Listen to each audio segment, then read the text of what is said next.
சரி, அப்படிப்பட்டவங்களை ஆண்டவர் நியாயம் தீர்த்துக்குவாரு.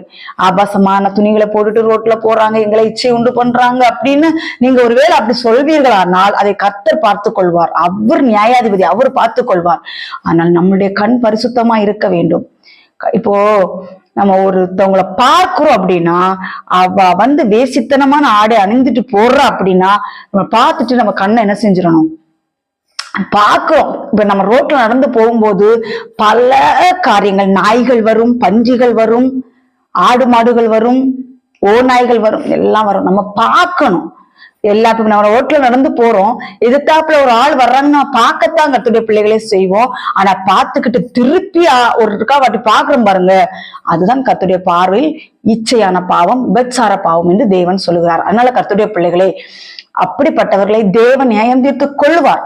ஆனால் நாம் என்ன செய்யணும் அப்படின்னா, அப்படிப்பட்ட நாய்கள் வரத்தான் செய்யும், பன்றிகள் வரத்தான் செய்யும், நம்ம அதெல்லாம் பார்க்க கூடாது. ஒருவேளை அப்படி பார்க்கக்கூடிய சூழ்நிலை வந்தாலும் கூட நம்ம ஒருவேளை எதிர்த்தாப்புல வர்றாங்க நம்ம பார்த்துட்டாலும் திருப்பி நம்ம அந்த சன்னதியை பார்க்க கூடாது என்று, அந்த ஆட்களை பார்க்க கூடாது என்று வேதவசனம் சொல்லுகிறது.